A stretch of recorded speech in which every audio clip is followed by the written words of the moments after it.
Wisconsin Republican Congressman Mike Gallagher. He's a Marine veteran who served with the Central Command's Middle East Assessment Team under General David Petraeus. Now he's on the House Armed Services Committee. Could I just play one thing for you?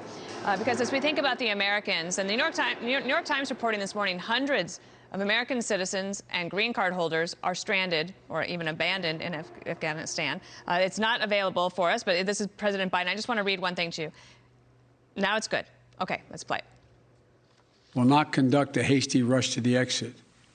We'll do it responsibly, deliberately, and safely. There is a home for you in the United States, if you so choose, and we will stand with you just as you stood with us. If there's American citizens left, we're going to stay till we get them all out.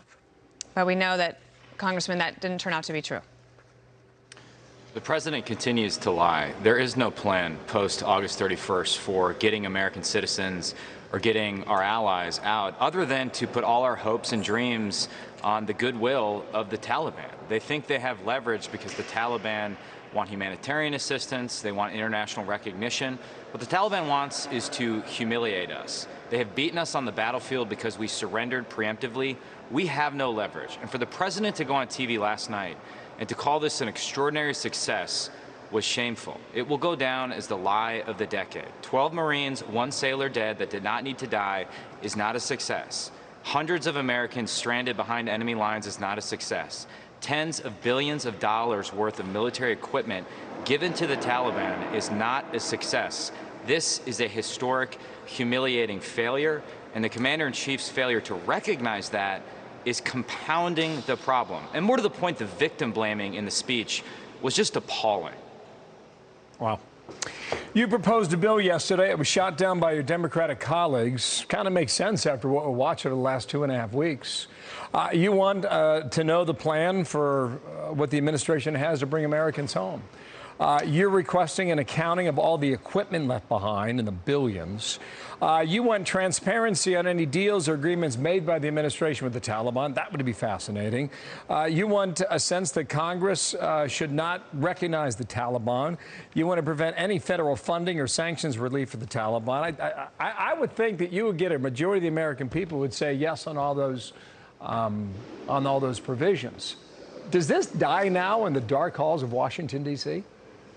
Well, yesterday when I went to the House floor to ask recognition that the bill be considered, I was joined by my Republican colleagues who've served in Afghanistan and Iraq, and we were gaveled down by the Speaker on the floor. We couldn't even have a debate about the bill. So I'm very discouraged that the Democrats in private are saying one thing, saying they agree with this, but in public, when given the opportunity to actually vote on legislation that would allow Congress to do basic oversight so that we ensure that we don't leave any Americans behind, they're not willing to join us in that effort. So I hope they'll change their mind. I hope the Speaker will reconvene Congress and consider this common sense legislation.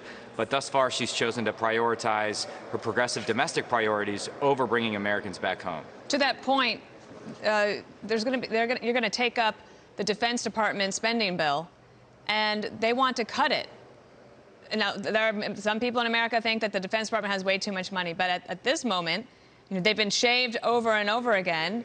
President Trump tried to put some more money back in. How do you think that will go when they're trying to pass, $3.5 trillion in human infrastructure and tying the Defense Department down with cuts?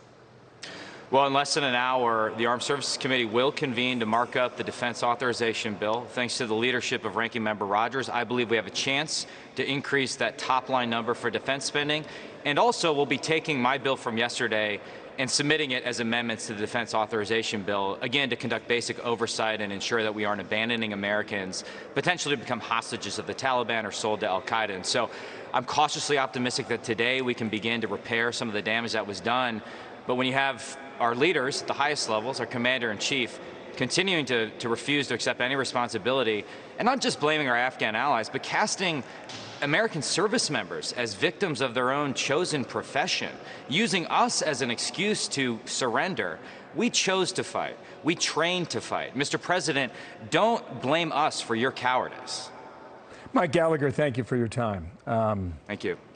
Don't know if you're going to have success on this. It's tough to be in the minority. You don't get much done. I mean, right? I mean, you found that out yesterday, didn't you? Very true. So let's take back the majority. Thank you for your time. Thank you so much.